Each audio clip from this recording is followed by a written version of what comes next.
for all you guys all you have staff sitting in rooms, Dr. Daskalakis is a great advertisement for why you want to do infectious disease. Karen, you have to give me the high sign of when you want me to start. I think, well, we just, as with that plug for infectious diseases and infectious diseases at Emory, we just rounded the corner at 12:03. So Dimitri, I think if you want to share your slides, let's just make sure that that works. And then Wendy, I'm going to hand the mic over to you. Okay.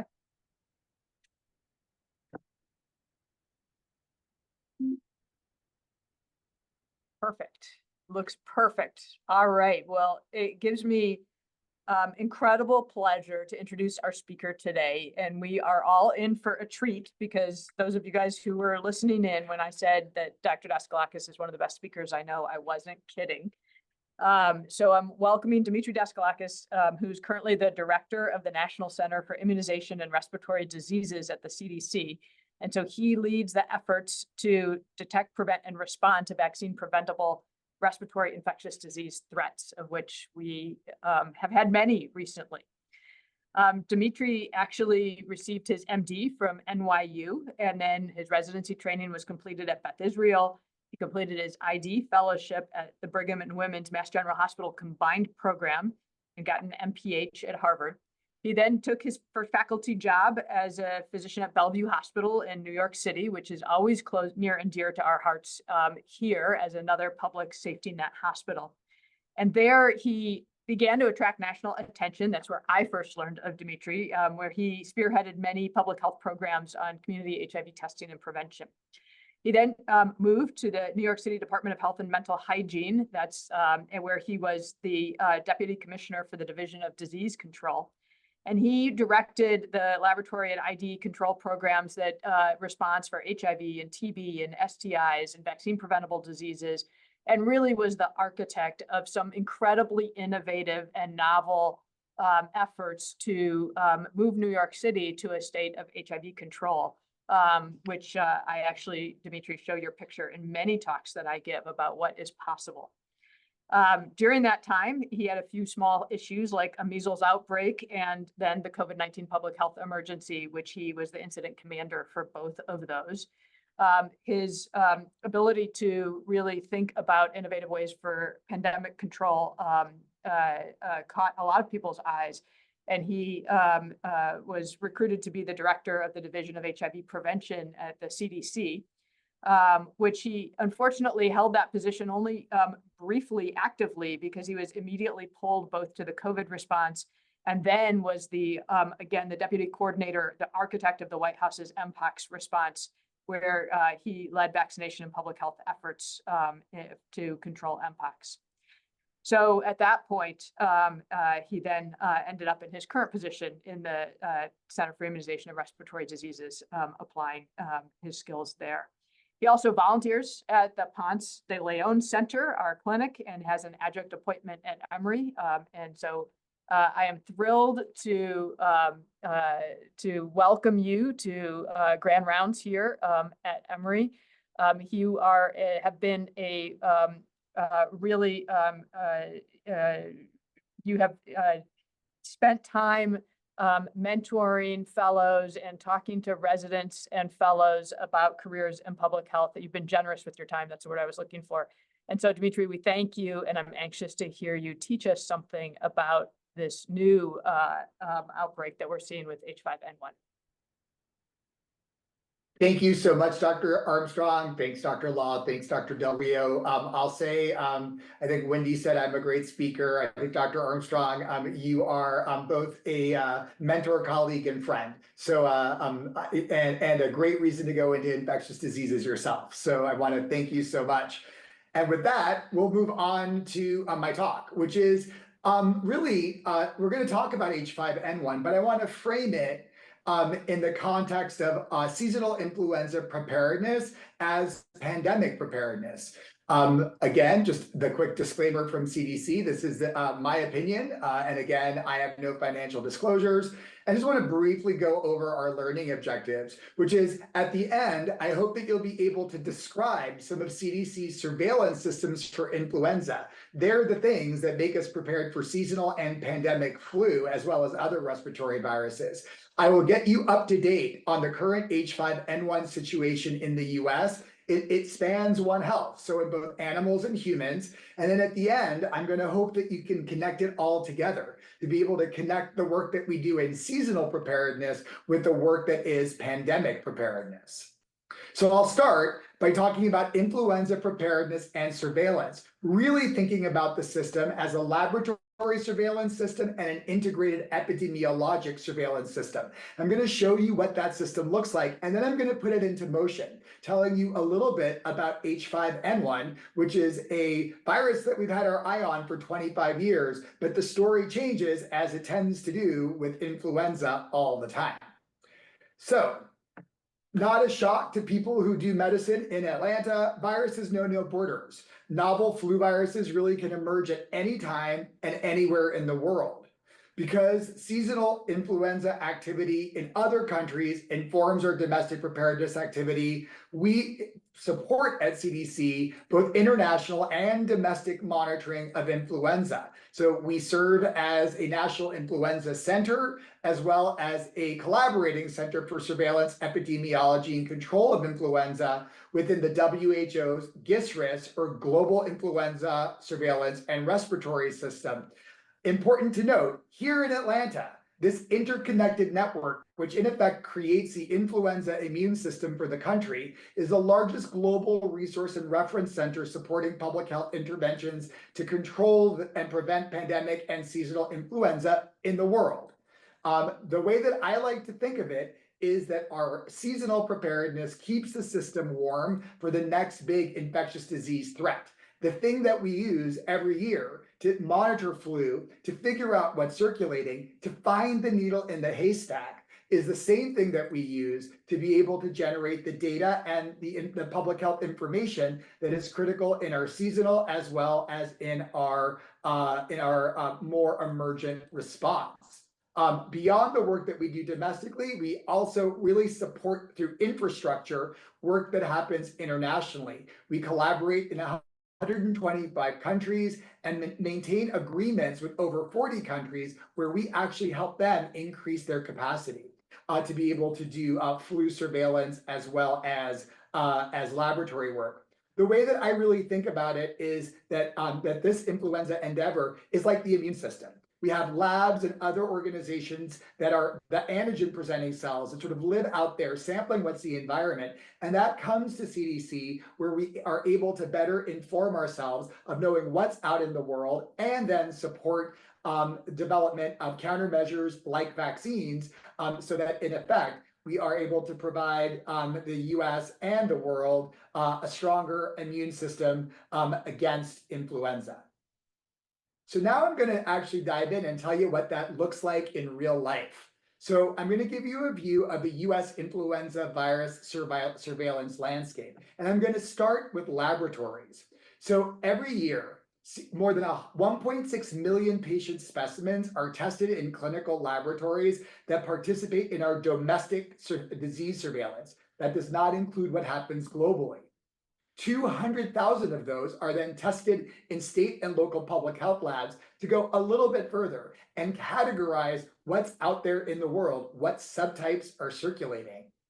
Of those 200,000, 6,000 of them come to CDC, where we do full genomic sequencing. So we really understand the story of the virus. And for those of you who think about viruses, and I know many of you do in this era, we start with the genotype. And we say, well, what is the genotype like of this virus? Do we have vaccines that will work against it? Do we have antivirals that will work against it? But we don't stop there. The next step is that we do an additional deeper dive in about 3,000 of those viruses, where we don't only look at genotype, but we look at phenotype. What happens when we introduce this virus into ferrets? Like, what is the resistance pattern against antivirals? Do neutralizing antibodies work in vivo as well as in vitro? And with that information, every year we create 60 candidate vaccine viruses that we put in the bank based on what we see circulating, because those are the viruses that we deploy to manufacturers to make flu vaccines, not only for seasonal flu, but also in the event of a urgent or emergent threat. Beyond that, I want to go a little bit deeper and show you some of the places that we do work. One of the places where we have really robust lab surveillance is with clinical laboratories. And this means thinking of laboratories like big chains like LabCorp, Quest, some academic environments. What we're able to do is actually look at trends of testing as well as percent positivity. So you can see that every year, not surprisingly, we have a peak that happens in the fall. Here it comes, and we monitor that very, very closely. But it doesn't just end in the commercial laboratories. We also focus on our public health laboratories. So they are in so many ways that the antigen presenting cells out there that tell us what's going on. I told you that one of the things that these labs do isn't just sort of look at the flu and say, oh, it's flu, but they actually then subtype the flu. So we actually have a better sense of what's out there in the world. So all of these pretty colors will make sense in a moment, but you can see what the trends are over the year, where we see an increase in flu, and then it doesn't really ever go away, but it goes low enough where we're not seeing a lot. This information goes from your local public health lab into CDC, and then we share that information globally through that GISRIS, Global Influenza Surveillance and Response System, really influencing what happens in the world from the perspective of preparedness with vaccines and a sense of what's circulating in the United States.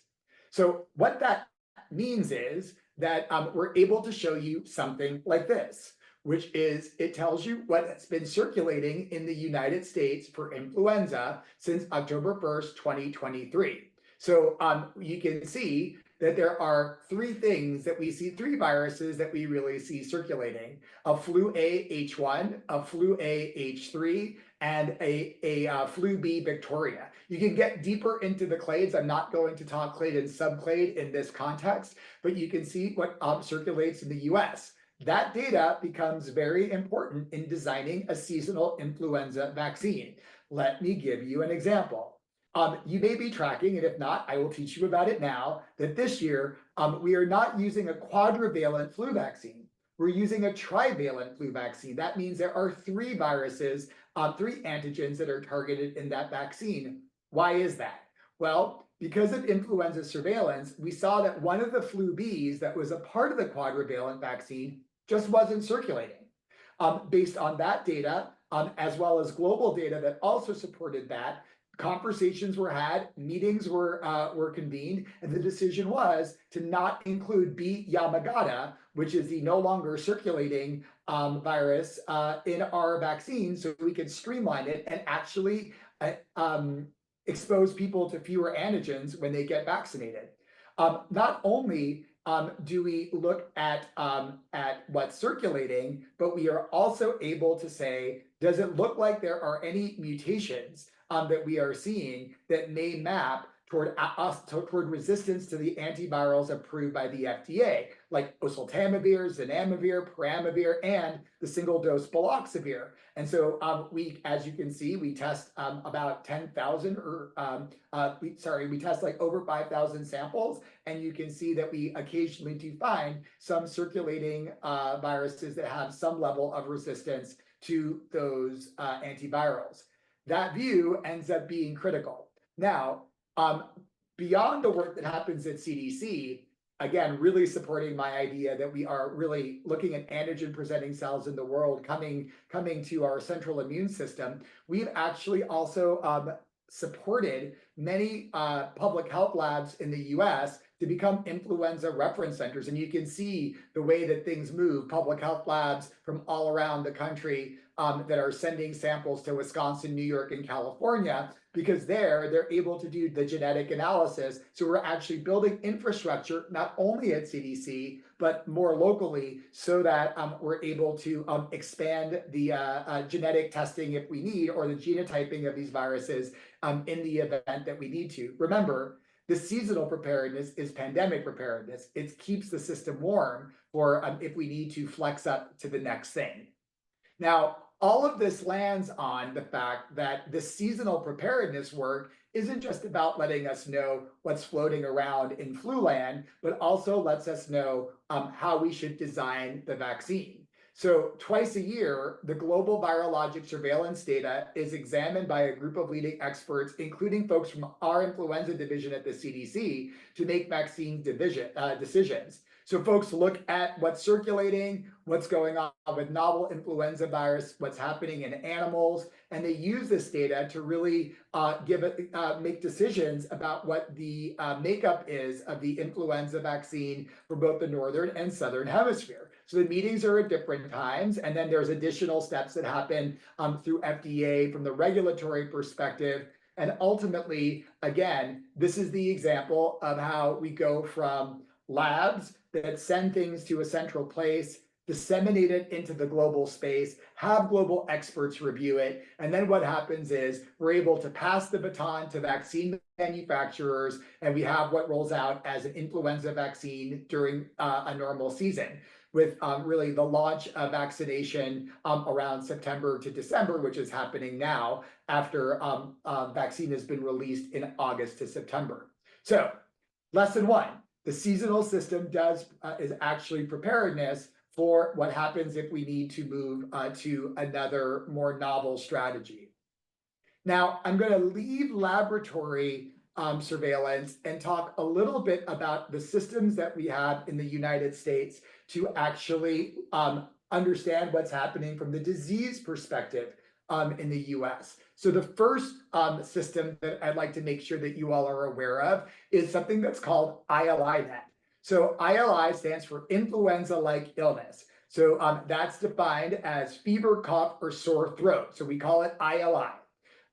What this system does is it connects more than 3,400 outpatient healthcare providers in all 50 states, Puerto Rico, the District of Columbia, and the US Virgin Islands, and they report what they are seeing in terms of numbers of influenza-like illness visits in their environment. It is also stratified by age. So you can see, though it's really small, the top graph represents seasonal comparisons, and the bottom graph is this season stratified by age, just to give you a sense of what we look at. And we can put that all together and give you a sense of what's happening with influenza-like illness throughout the country. Now, there's no such thing as one surveillance system that answers it all. So this influenza-like illness surveillance system, this ILI-NET, if you partner it with our system that looks at what respiratory viruses are circulating, what we can see is what's causing the increase in ILI. And let me give you a little preview of what's happening right now. COVID is down, flu has not increased yet, RSV is starting to wiggle up. There is a slight increase, as you can see on the bottom, in ILI currently, and that's driven by enterovirus and retrovirus and rhinovirus. So again, you put the systems together and it gives you a snapshot, a picture of what's happening today. So the reason that I show you this is that as we hear about emergent H5 viruses, when we hear about a herd, when we hear about cows that are positive, we query all of these systems so we can see, is there anything going on in human health adjacent to where we're seeing changes in animal health? So understanding these systems really shows you how we're able to evaluate what's happening on the ground, even as we are seeing these infections in animals, mainly cows and poultry. Along with ILI-NET, we also have the National Syndromic Surveillance Program. So that is a system that collects data from emergency departments and urgent care settings all around the country, actually even more than what's in ILI-NET. And what it does is give us a sense of what's happening with influenza-related visits.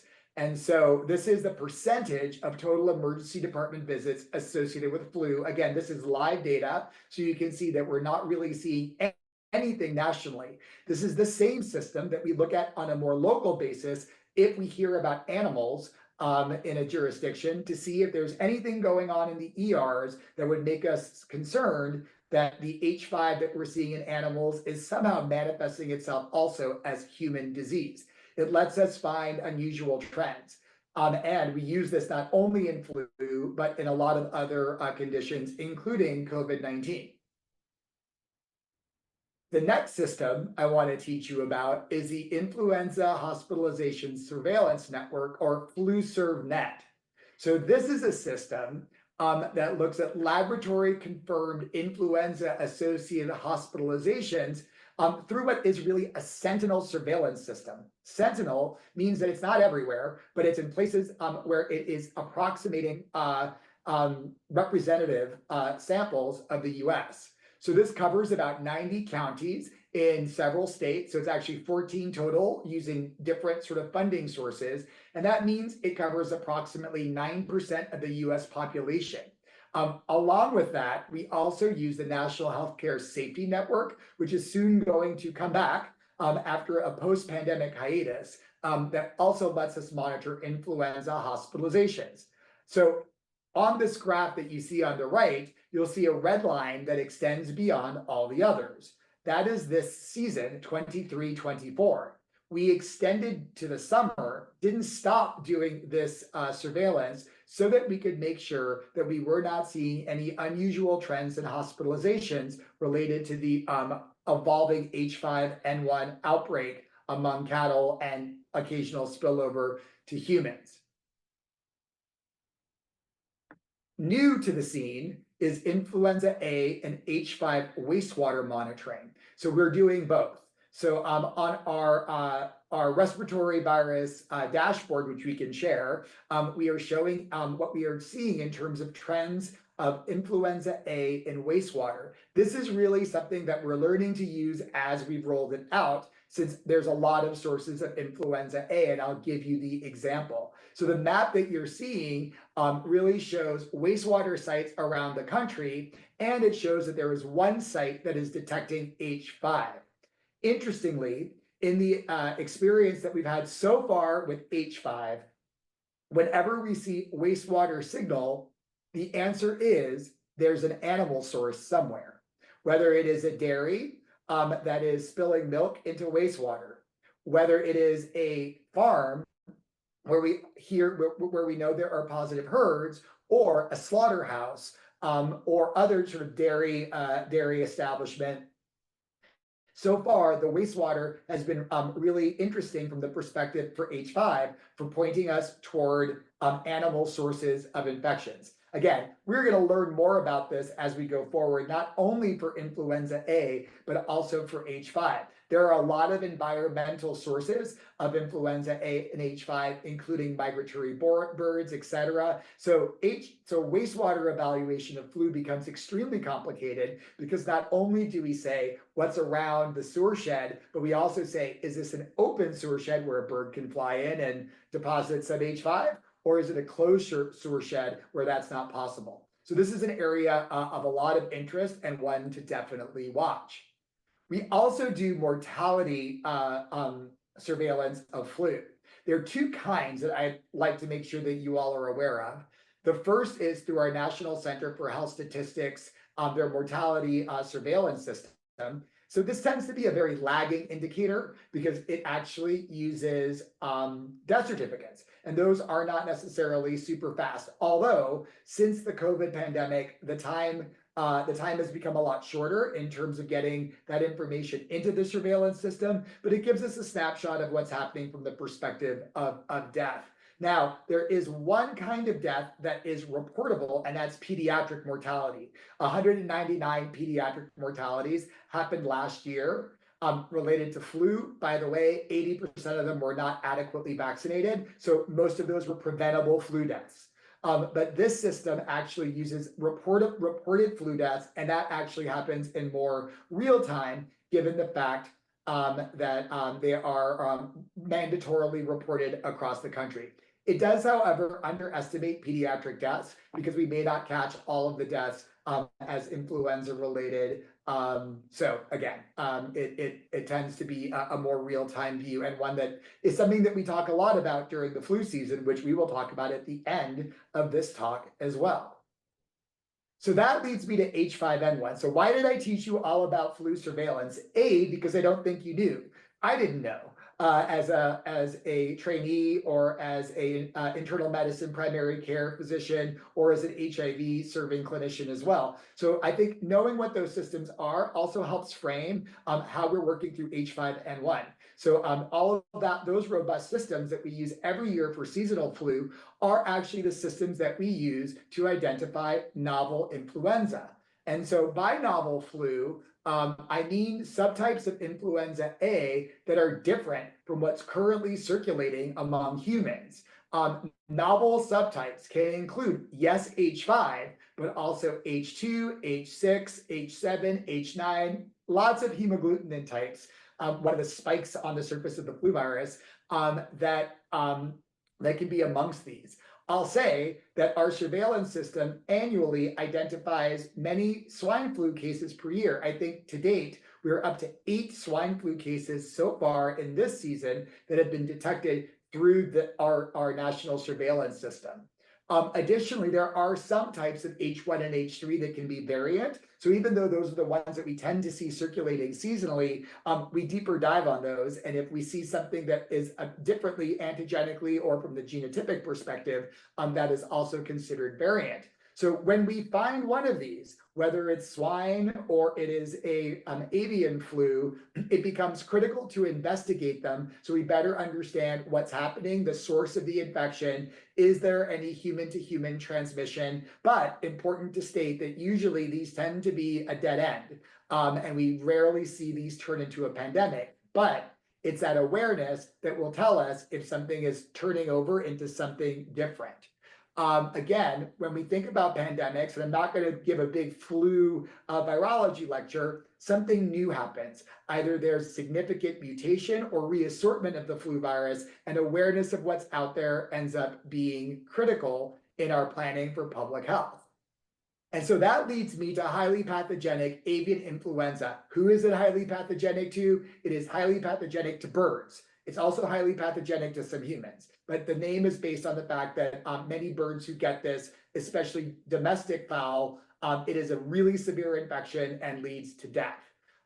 So the outbreaks that we tend to see in this among animals used to be among commercial poultry and backyard flocks, and as well as occasionally wild terrestrial and marine animals, and then rarely also some domesticated animals as well.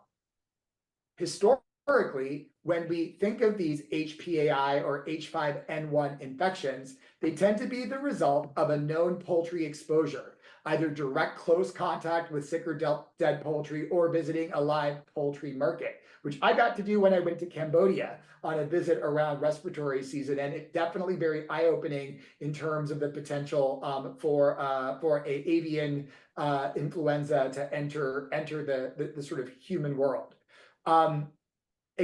We also know that there are other exposures to other infected animals, whether that's direct contact or close exposure. And dairy cows are new.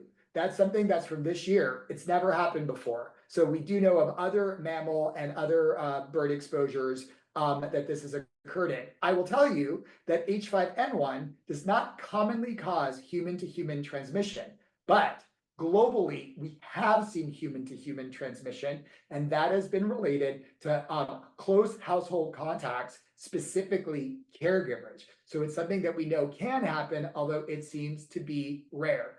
Also important to note that not every case of avian influenza do we always find the bird or animal exposure. One example, I'll use a swine example, up to 8% of swine flu cases in the US, we don't identify a swine or animal exposure, and the rates are pretty similar globally in what we've seen so far. So this is H5N1, 25 years of H5N1 that we've been tracking.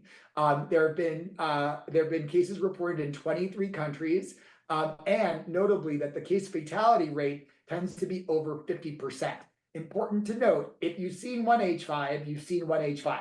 They tend to be, they're not the same virus. So we call them H5N1. There's many clades and subclades, and there's a lot of reasons why mortality may be different in different environments, but definitely something that we're concerned about and making sure that we are closely watching disease severity. So March 25th, 2024, I remember that day very well, is when the USDA reported that they found H5N1 or highly pathogenic avian influenza in a new animal, specifically in cows, initially in Texas and Kansas.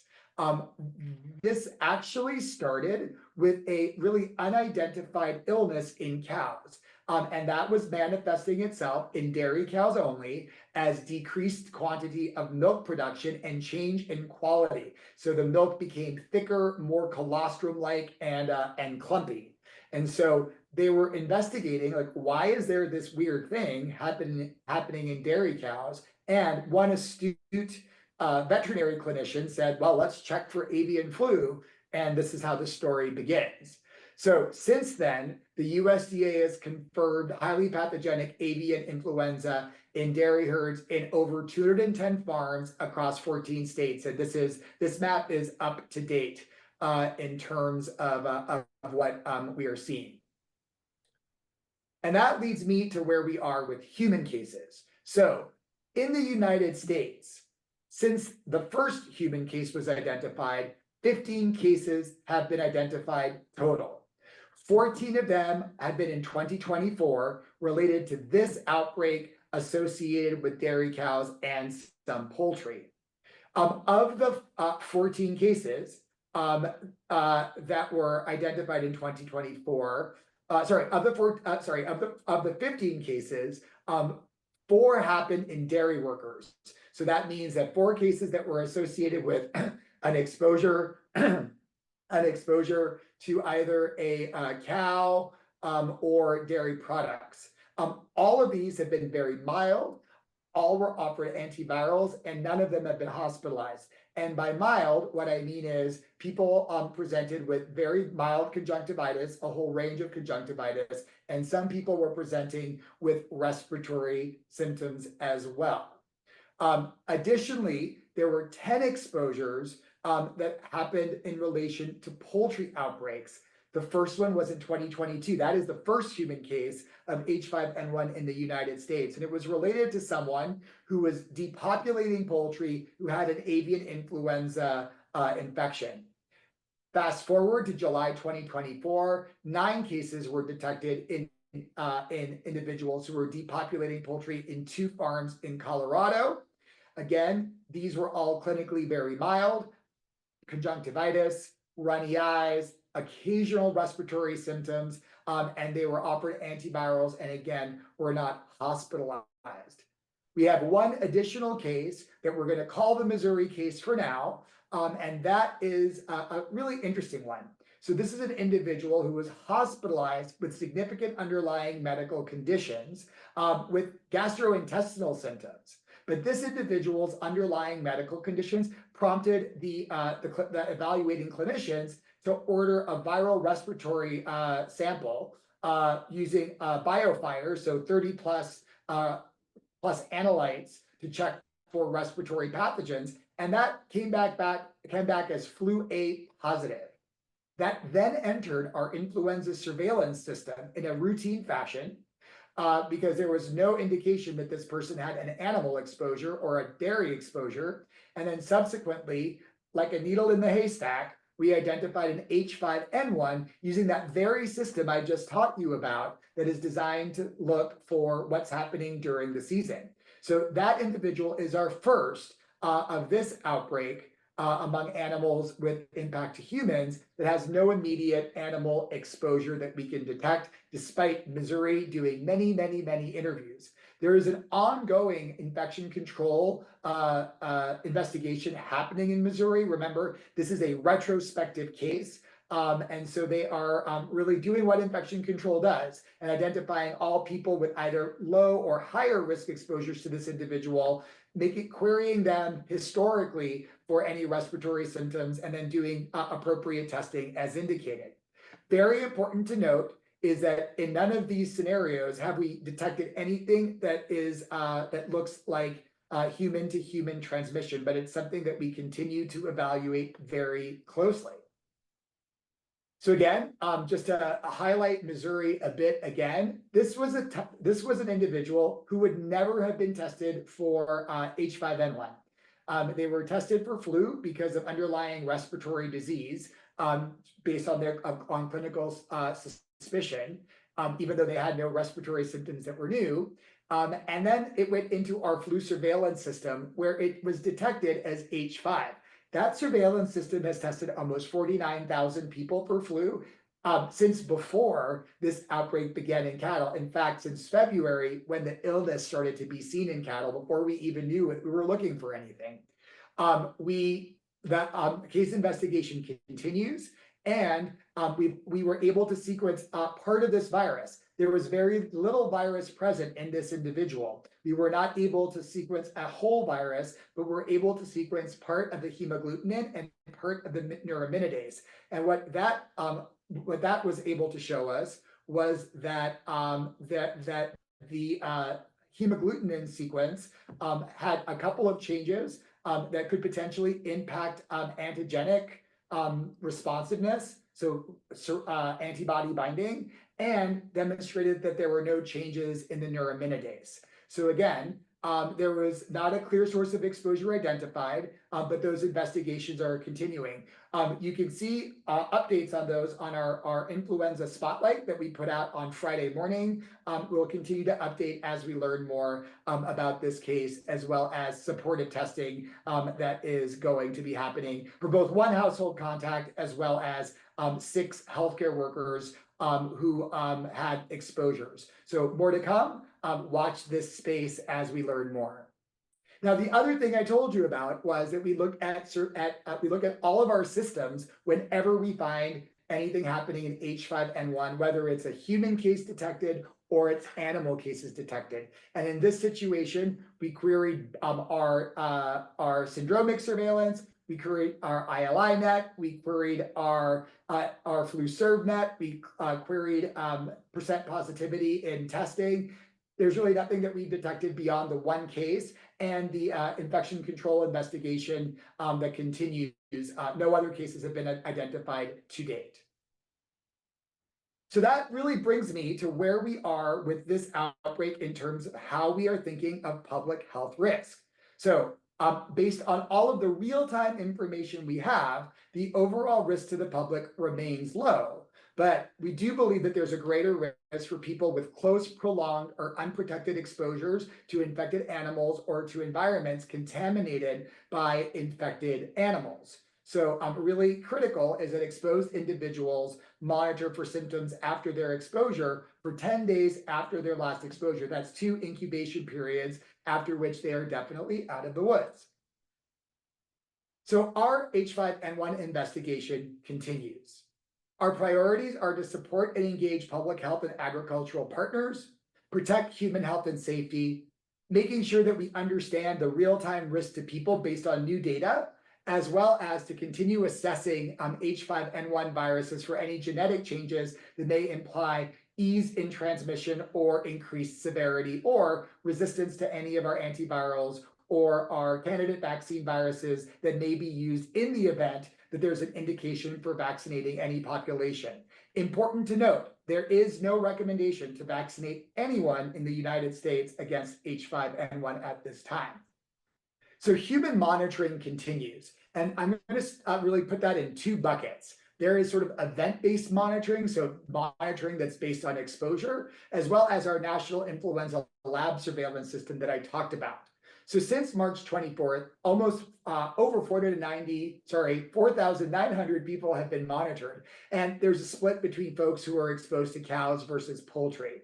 Of those monitored people who had an exposure, 240 people have been tested for influenza A based on that risk. And you already know the numbers that I reported, 14 of them so far. 13 of them have been positive. Remember, there was one that was not detected because of an exposure, but rather because of our surveillance system. That second bucket is that national flu surveillance system.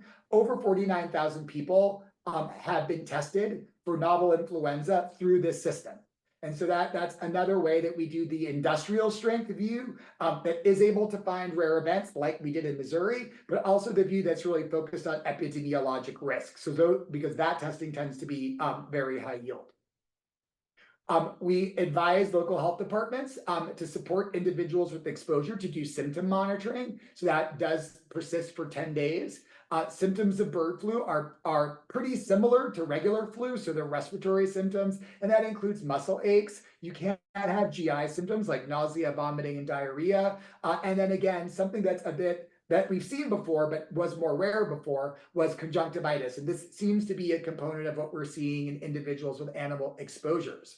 So when that happens, if an individual is symptomatic, they're referred to testing so that we can first get a flu A test and then subsequently reflex it to see if it's influenza H5N1. So far, I will then go deeper into the virology and say that our sequence results so far have identified this H5N1, this specific clade, which is 2.3.4.4b. There'll be a test at the end, which is the same clade that has been circulating both in wild animals and in cattle. This sequence is primarily avian, so it's not changing very much. There is no impact that we're seeing on diagnostics. We are not seeing any impact from the sequence change on treatment. And from the candidate vaccine virus perspective, we have our eyes on this very rare hemagglutinin mutation that may change the antigenicity of the virus, but it is a very low amount of the population, less than 1% that we're seeing in cows. So it's more like something that we're watching than something that at this point makes us concerned that, that the candidate vaccine viruses that were detected using our influenza surveillance system would be affected in the event that the indication occurs for us to launch any vaccination campaign in humans. Again, we are not there.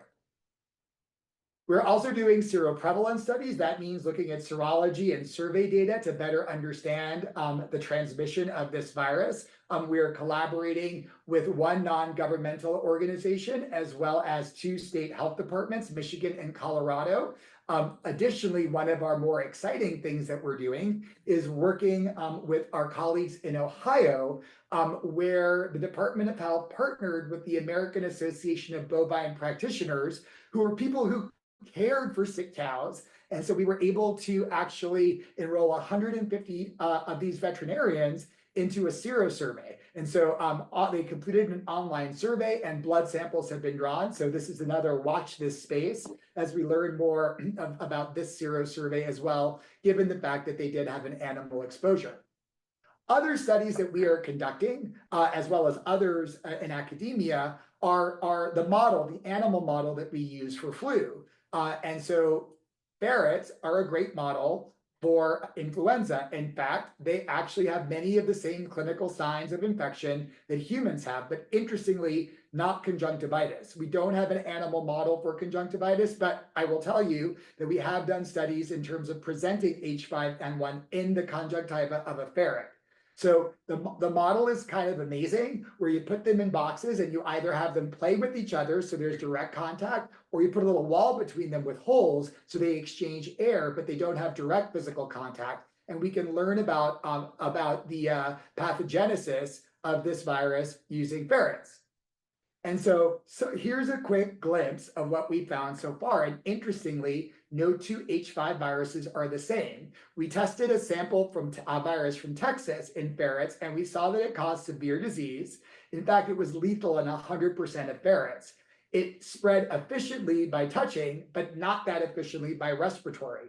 We then tested our Michigan sample, which is a lot more similar to what's circulating in the world, and it actually caused less severe death in ferrets. So there is a possibility that the Texas virus is more of an outlier. In fact, this virus was not lethal in ferrets. It spread by direct contact and not that well through respiratory or droplets. We also did a study to assess ocular exposure. So putting the virus in the ferret's eye, it didn't develop conjunctivitis, but they got really sick. And so it is a mechanism of exposure that in ferrets actually did cause infection. There's also another really interesting sort of line of study that's happened, and this is an Emory shout out. This is called pre-immune ferrets, and that means that they take the little ferrets and they infect them with a live influenza A, and they recover seasonal flu, something that's a seasonal flu. And then they expose them to another flu, in this case, one of the H5N1s that we had from the dairy farm outbreak.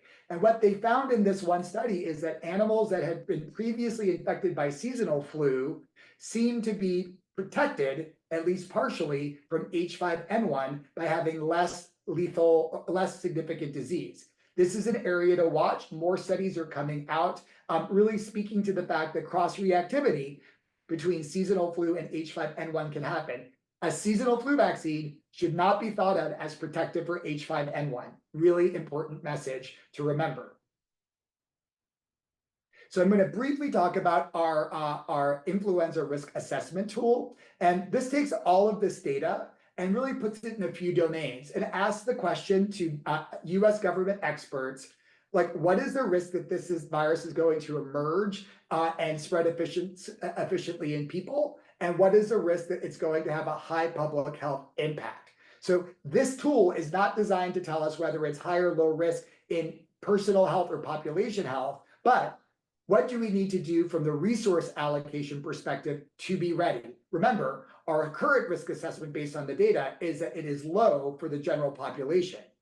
So when looking at all of these domains, experts have really ranked this influenza virus very similar to other H5N1s that we have seen circulating before. So what that means is that, that we are what we're calling at a moderate potential pandemic influenza risk in terms of doing our resource allocation. It does not predict a pandemic, and it's not used to assess overall risk, but it just tells us that for where we are right now and what we've learned about this virus, where we are with countermeasures in terms of having adequate antivirals and having a plan for a candidate vaccine virus is where we should be. In fact, we are ahead of where we were for some of the other moderate risk viruses. And that leads me to where we are in terms of that preparedness. So I actually, I'm going to go back. I call this section community and countermeasures. They seem not to go together, but without community, countermeasures don't matter. We had it was a lot of work to start to develop trust among farmers and farm workers. So we're continuing to do the work to reach out to these individuals and to make sure that we are teaching them about this, as well as making sure that we get them where it makes the most sense. So we're not just using Instagram and Facebook, we're using radio to really spread the word, and have created informational videos in multiple languages to support this education. But we've also made investments to protect farm worker health by making a $5 million contract with the National Center for Farm Worker Health and our NIOSH Centers for Agricultural Health and Safety to really engage with farm workers so that we can make sure that we are teaching them this and also streamlining our ability to do testing if needed. Additionally, are also launching a similar effort to increase seasonal influenza vaccination among farm workers, given the fact that seasonal flu is a real and present danger. And if we teach them about our seasonal flu, if we increase trust in seasonal flu vaccination and the system, in the event that we have to do more with the farm workers, we're going to already have all of the right friends and all of the right colleagues and partners to be able to launch this in a more meaningful way. We are expanding laboratory testing. So right now, H5N1 testing happens in public health labs and at the CDC. We have recently awarded contracts that are scalable so that we can start getting such testing in commercial labs in the event that it's needed. Right now, there's really no huge necessity for H5N1 testing in commercial labs, but in the event that we do need it, we have a system that is now primed to be able to move quickly to get that into the field. And our colleagues at ASPR are working in two areas to make sure that we are actually fill and finishing, putting vaccines into bottles, which are the vaccines that we think will work against the circulating strain in the scenario that we may need it. And they've also launched a new line of effort to increase, to actually generate production of pandemic vaccines using the messenger RNA platform with Moderna.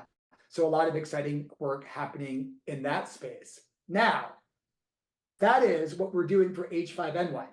But seasonal flu, COVID-19, and RSV are real and present dangers, and we know we can prevent them. So I'm not going to leave without plugging the work that you know that you can do.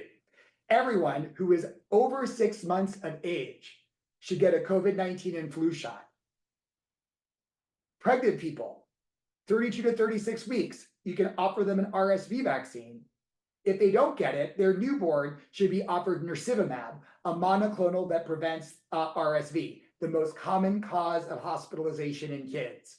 And RSV vaccines exist for adults. Everyone over 75 should definitely get them, and people age 60 and over at high risk should also consider it.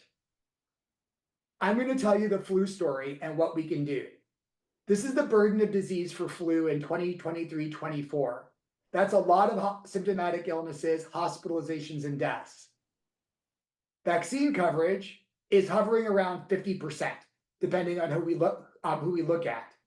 Even with an imperfect vaccine and not great vaccine coverage, this is how many illnesses, hospitalizations, healthcare visits, and deaths we've averted. What happens if we increase this? The same can be said for COVID and RSV. So though I'm talking about influenza and emerging flu, seasonal flu is here, and this is the time to vaccinate your patients for their health as well as the health of their loved ones. We can do better than that coverage. I'm not going to go into this in a lot of detail because I want to leave time for questions, but ultimately these vaccines work to move these viruses from wild to mild. It's much better for grandma to have a sniffle than to be in the ICU. That's what these viruses do. So with your help, we're going to keep Atlanta healthy, and you all can be our ambassadors to make sure that everyone knows the importance of seasonal vaccination. And with that, I will leave you with these QR codes and a giant thank you. And I know that we're close to the end of time, but I'd love to take questions if we can. Fantastic. Thank you so much for this scoping presentation. And I see, Carlos, you might have a question. I will say for my part, I didn't realize we were going to go into ferret conjunctivitis, and yet here we are. So thank you for that scoping review. Carlos. I have learned more about flu because of this than anyone could ever imagine. So, thank you, Dimitri. That was fantastic. So for people that's interest, ferrets are this great model, right? The nose of the ferret is a wonderful model for influenza. And the Woodruff Research Building right next to Grady, we had ferrets there many, many years ago. In fact, my technician actually started working there because he was cleaning the ferret cages. So when they were doing influenza research down at Grady, it was done with ferrets. So it must have been interesting to see those ferrets running around the Woodruff Building.